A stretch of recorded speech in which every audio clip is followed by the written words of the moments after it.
Iran का बम फटेगा तो Israel ऐसे काउंटर करेगा।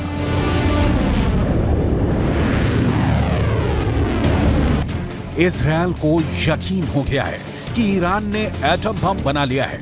अब उसके पास खुद को बचाने के लिए यही मिसाइल डिफेंस सिस्टम है। ये है इजरायल का एरो मिसाइल डिफेंस सिस्टम। ये हमेशा तभी एक्टिव होता है जब इजरायल पर लॉन्ग रेंज मिसाइल से हमला होता है। एरो सिस्टम ने इजरायल को यमन से फायर की गई बैलिस्टिक मिसाइल से बचाया, लेकिन क्या यह सिस्टम अब ईरान के एटम बम से बचा पाएगा?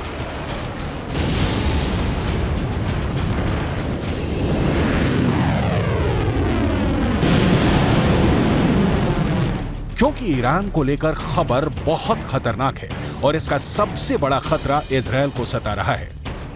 पूरे इजरायल में परमाणु बम का सायरन बजने लगा है, चाहे वो राजधानी तेल अवीव हो या फिर हाइफा या फिर कोई और इजरायली शहर। इस वक्त हमास के रॉकेट से ज्यादा खौफ ईरान की मिसाइल का है।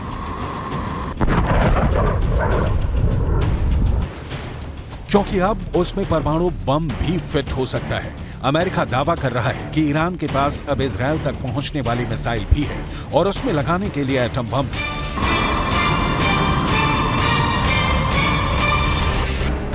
ईरान के परमाणु ठिकानों को लेकर IAEA यानी अंतर्राष्ट्रीय परमाणु ऊर्जा एजेंसी की एक बहुत ही सीक्रेट रिपोर्ट ने इजरायल और अमेरिका को बहुत ज्यादा डरा दिया है। IAEA की सीक्रेट रिपोर्ट में दावा किया गया है कि ईरान ने 60% तक संवर्धित यूरेनियम इकट्ठा कर लिया है। अब कहा जा रहा है कि बहुत जल्दी ईरान इससे 3 एटम बम बना सकता है।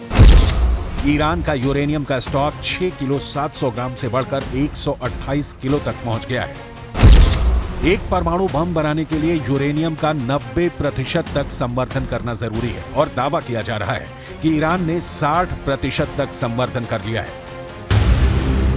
हालांकि 90% तक संवर्धन करने और बम बनाने में उसे कई महीने लग सकते हैं, यानी ईरान अब परमाणु बम बनाने के बहुत करीब है।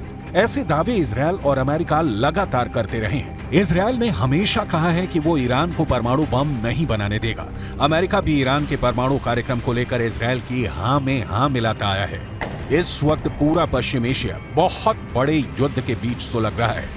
ईरान से लेकर इजरायल और तुर्की से लेकर सऊदी अरब, गाजा पट्टी में हो रही बमबारी ने पूरे अरब वर्ल्ड को बारूद के ढेर पर बैठा दिया है।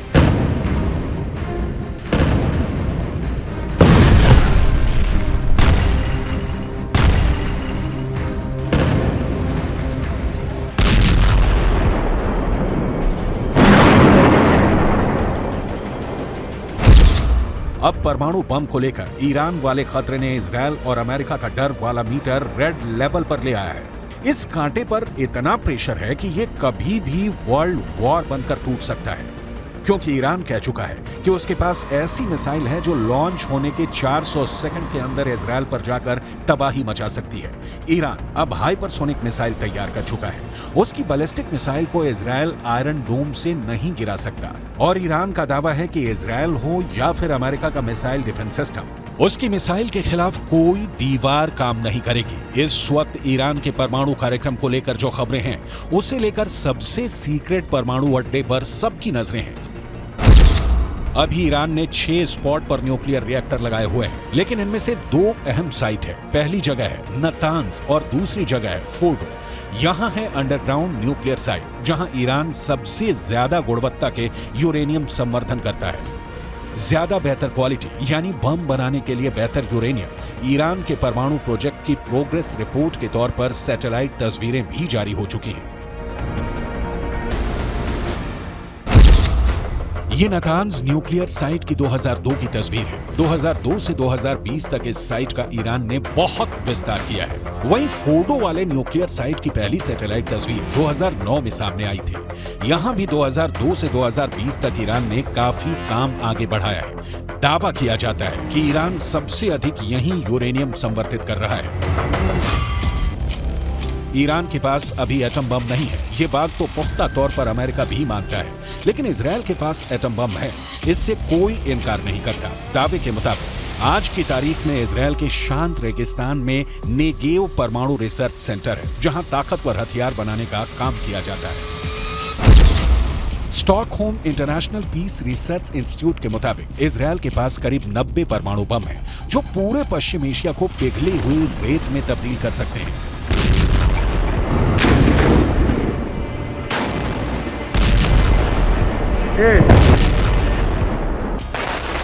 गाजा में बमबारी के दौरान इजरायल के मंत्री ने परमाणु बम इस्तेमाल करने की भी सलाह दी, जिसे बाद में नेतन्याहू ने खारिज कर दिया। लेकिन इसी बयान से साफ हो जाता है कि इजरायल जिस बम को छुपाने की कोशिश कर रहा है, वो भी दुनिया के लिए बड़ी तबाही की वजह बन सकता है। और अब ईरान के परमाणु कार्यक्रम को लेकर ये दुश्मनी और खतरनाक हो जाती है। İsrail, sende atom bombası, nükleer bomba var ve bununla tehdit ediyorsun. Bunları biz biliyoruz. Ve artık ecelin geliyor. İstediğin kadar nükleer bombaya sahip ol. Israel और ईरान एक दूसरे के सबसे बड़े दुश्मन हैं। दोनों ही एक दूसरे को मिटाने की धमकियां देते हैं। Any threat to use nuclear weapons is inadmissible. This further illustrates the urgency and imperative to achieve the objective of a Middle East zone free of nuclear weapons and other weapons of mass destruction. Israel को लेकर Iran बहुत आक्रामक रहा है और उसे नक्शे से मिटाने की बात भी करता रहा है। यही हाल इजरायल का है, जिसके नेताओं ने भी परमाणु धमकियां देनी शुरू कर दी हैं। गाजा में युद्ध के बीच अब वर्ल्ड वॉर का खतरा लगातार बना हुआ है, जिसमें इजरायल और ईरान दो बड़े कैंप बनकर उभर सकते हैं। वैसे रूस और यूक्रेन के युद्ध की वजह से ईरान की ताकत का डंका पूरी दुनिया में पहले ही बज चुका है। ईरान के ड्रोन पूरी दुनिया में मशहूर हो चुके हैं और अब उसकी मिसाइल टेक्नोलॉजी को भी ईरान और इजरायल अपने लिए बहुत बड़ा खतरा मानते हैं।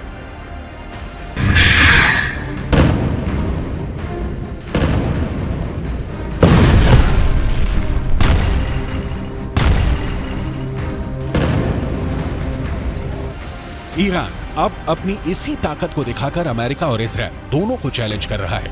हालांकि इजरायल से पहले उसने अमेरिका के फौजी अड्डों को अपने टारगेट पर ले लिया है। ईरान के आसपास अमेरिकी सेना के कई मिलिट्री बेस हैं और इनमें कुल 40,000 से ज्यादा अमेरिकी सैनिक तैनात हैं। इसमें कुवैत में 10 सैन्य अड्डे हैं और यहाँ अमेरिका के 13,000 से ज्यादा सैनिक हैं। बहरीन में अमेरिका ने 12 अड्डे बनाए हैं और यहाँ उसके 3,700 से ज्यादा फौजी तैनात हैं। सऊदी अरब में अमेरिका के 10 मिलिट्री बेस हैं, यहाँ 3,000 अमेरिकी सैनिक तैनात हैं। ओमान में अमेरिका के 6 अड्डे हैं, यहाँ उसके 600 सैनिक तैनात हैं। संयुक्त अरब अमीरात में अमेरिका के 3 अड्डे हैं और यहाँ उसके 5,000 सैनिक तैनात हैं। कतर में अमेरिका का सबसे बड़ा मिलिट्री बेस है और यहाँ 13,000 अमेरिकी सैनिक रखे गए हैं। ये वो देश हैं जहाँ से ईरान बहुत ज्यादा करीब है। यही वजह है कि ईरान अब अमेरिका को इस इलाके में बर्दाश्त नहीं करना चाहता, क्योंकि उसे लगता है कि अमेरिका इन्हीं अड्डों से उस पर नजर रखता है और यहीं से वो कभी भी ईरान के न्यूक्लियर अड्डों पर हमला कर सकता है।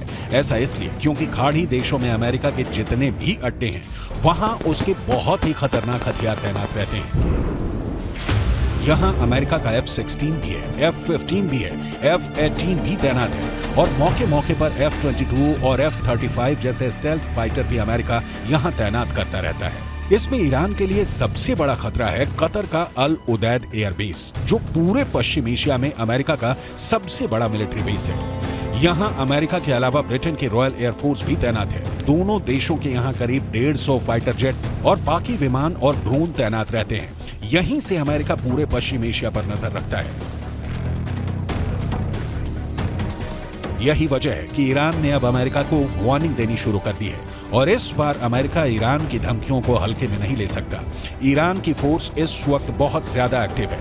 फारस की खाड़ी से लेकर अरब सागर तक जितना भी इलाका है, यहाँ ईरान का खास दबदबा रहता है। अमेरिका की नौसेना यहाँ तैनात रहती है, लेकिन ईरान पर नजरें रखना और किसी भी वक्त युद्ध के लिए तैयार रहना उसके लिए जरूरी हो गया है।